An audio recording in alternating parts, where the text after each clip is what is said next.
In this video, we're going to learn about covalent bonding. So our goal is to be able to describe a chemical bond. We're going to be drawing the formation of single, double, triple bonds, and then we're also going to be looking at the Lewis structures for these models. Before we get into bonding, we're going to talk about valence electrons. Go ahead and take out your periodic table so that you can write this on your periodic table if you don't have it already. Everything in this first group 1A or alkali metals has one valence electron. Our group 2A or alkaline earth have two valence electrons. We're going to skip our transition metals and come over to group 3A. They're going to have three valence electrons. 4A is going to have four valence electrons. Then 5A, five valence electrons. 6A, six valence electrons. Our halogens, or 7A, are going to have seven valence electrons. And then neon down, our noble gases, will have 8. And helium is going to have 2. Okay, so this is stuff we've seen before, but I want to make sure it's on your periodic table because it's going to be really helpful for this next unit.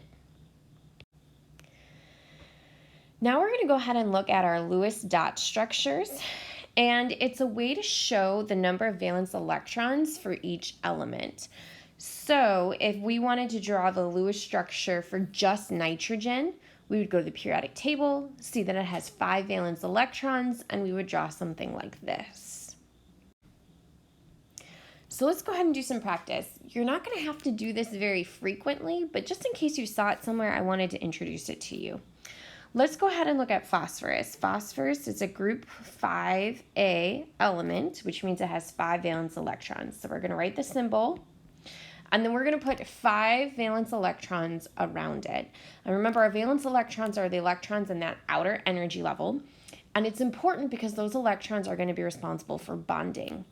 When we do this, you're going to make sure that you have one electron, and we represent that by dots on each side before you double up. Now, if you drew this, that would be perfectly okay. If you drew this, that would be perfectly okay. I don't care where that second electron goes, as long as you have one on each side before you double up. Sulfur would be the same thing, so we're going to draw the symbol. We're going to go to the periodic table. We're going to see how many valence electrons it has. It would have 6 valence electrons. So we would go ahead and put in 6 electrons. And again, it doesn't matter where those double up. If you need to in your notes, you can go ahead and say that that represents an electron. And it's really a valence electron. We're going to start moving into the bonding, and that's going to be the main focus of this video. In a covalent bond, our electrons are shared. That is super, super, super important. Make sure you're underlining that. Our electrons are being shared. It's always between two nonmetals. That's another important characteristic of a covalent bond. And we're trying to hit the octet rule. So we want every single element to have 8 valence electrons, except for hydrogen and helium. Hydrogen and helium are following the duet rule, so they only need 2 valence electrons to be stable, and that's because they're in that first period. They only have electrons in that 1s orbital. There are going to be 3 different types of bonds that we can use. The first type of bond is going to be our single bond, and that's when we have 2 electrons being shared between 2 different atoms or 2 different elements.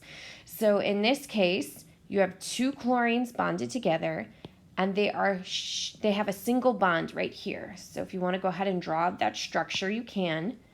This right here is our single bond. And as you can see, it's sharing 2 electrons. So these 2 chlorines are sharing the electrons. If we wanted to make sure that we're hitting the octet rule, we're going to look at each chlorine. This chlorine has 2, 4, 6, 8 electrons, so it is stable. This chlorine has 2, 4, 6, 8 electrons because those electrons are getting shared, so it is also stable. And again, each chlorine in this situation is going to share one valence electron with the other so that they hit that full octet. Double bonds are similar, but double bonds now are forming when two pairs of electrons are being shared. So we're now sharing 4 electrons, okay? If you wanted to look at this structure here, this represents a double bond. So that's our double bond.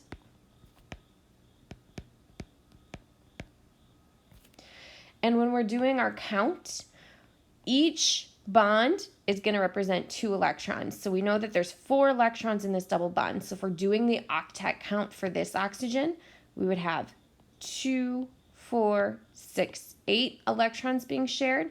And this oxygen would have 2, 4, 6, 8 electrons. So it's a nice stable molecule.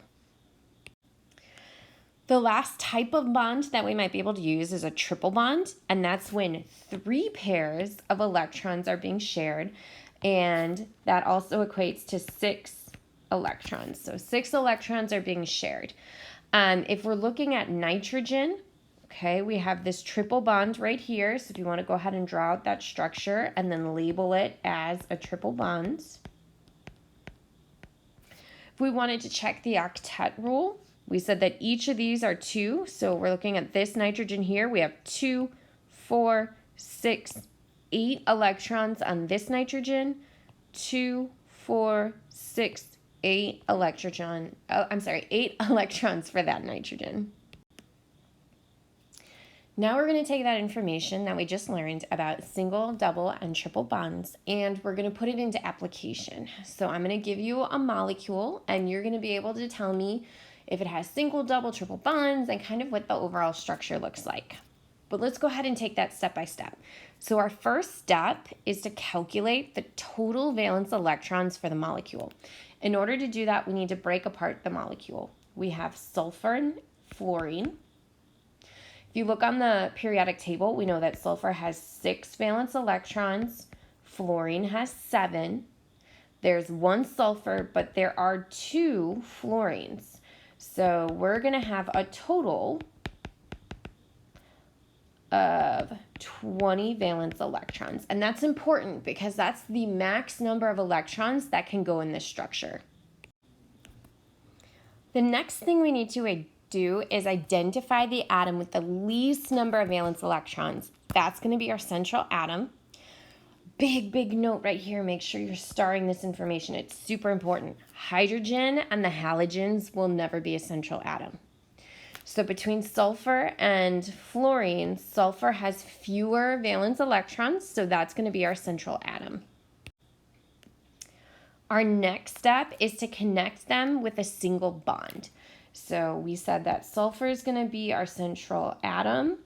We're going to connect and use a single bond to the fluorine, a single bond to the fluorine. And then we have to take those electrons off our total valence electron count. So we had 20.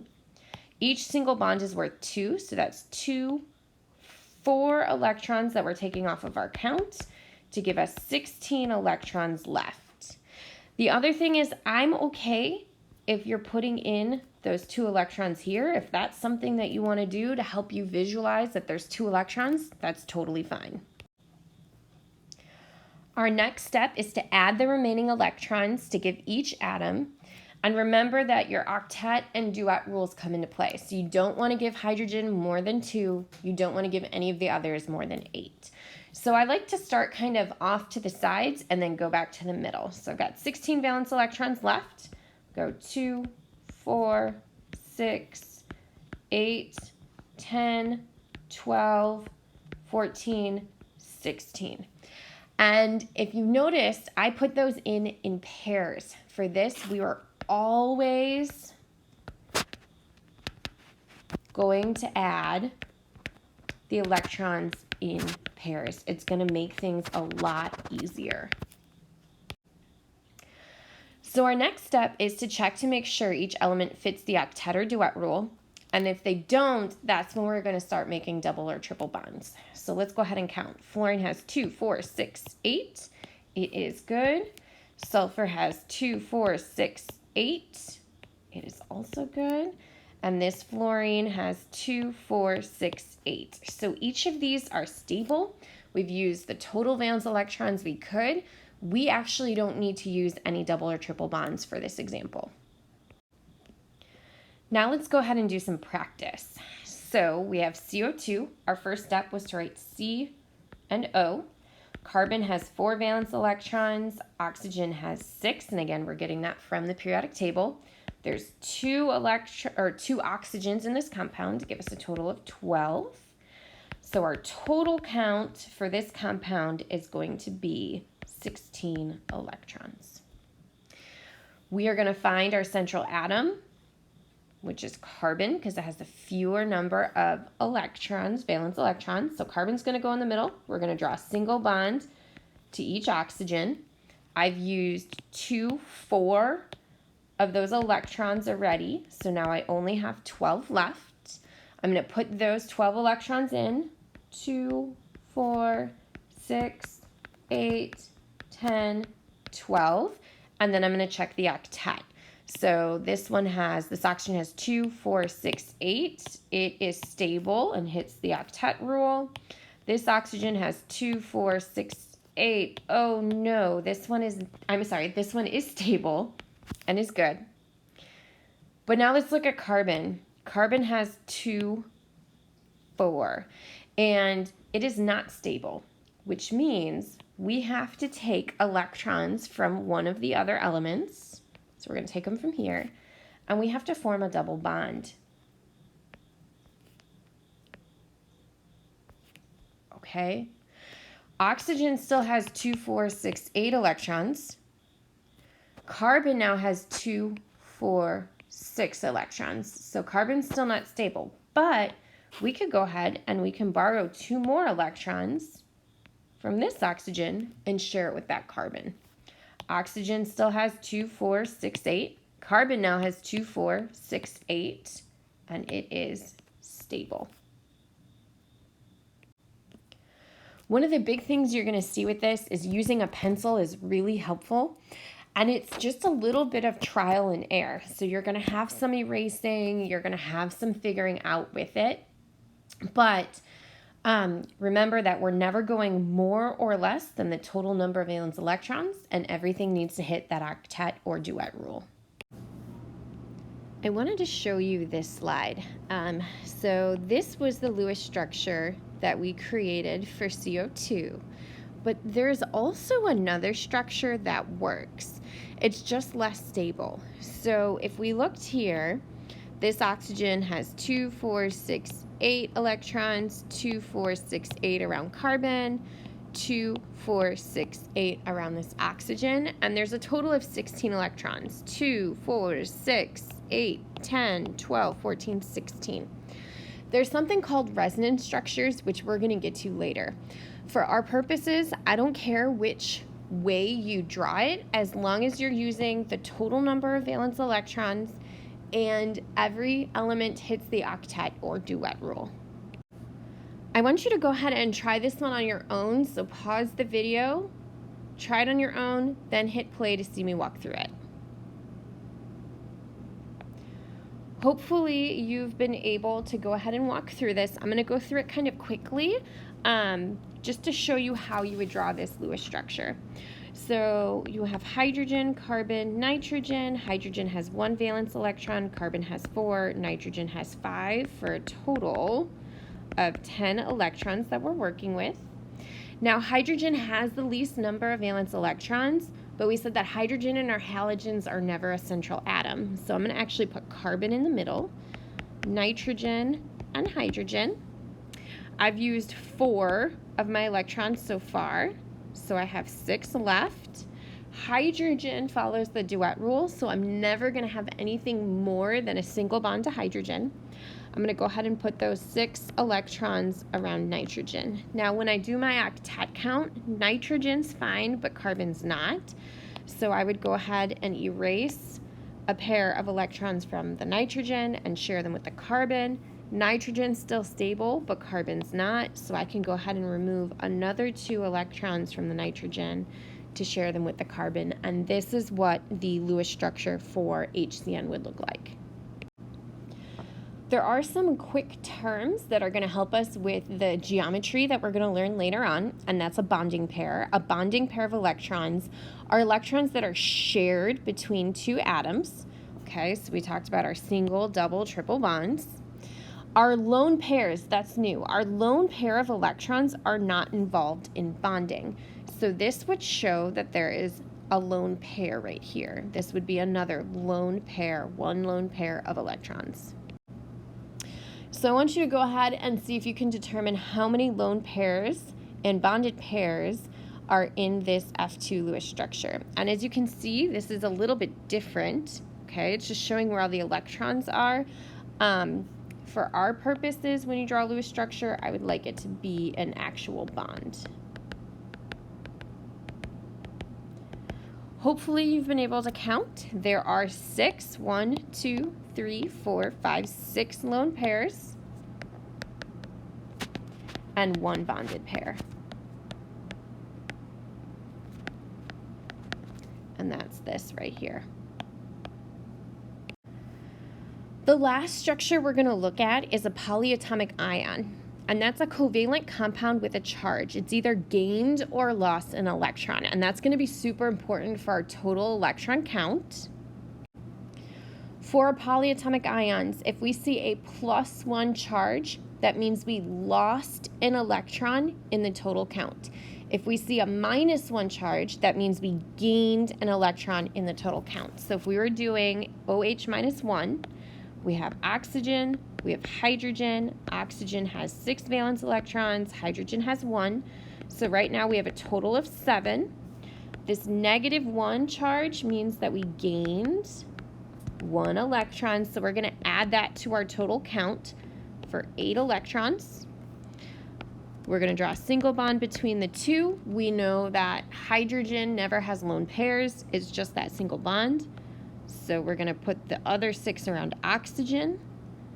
Oxygen hits the octet. I have all 8 electrons in there. The other thing we have to do for this drawing is show that there's a negative charge. And we're going to do that by putting brackets with a -1 or whatever that charge is of the substance in the drawing.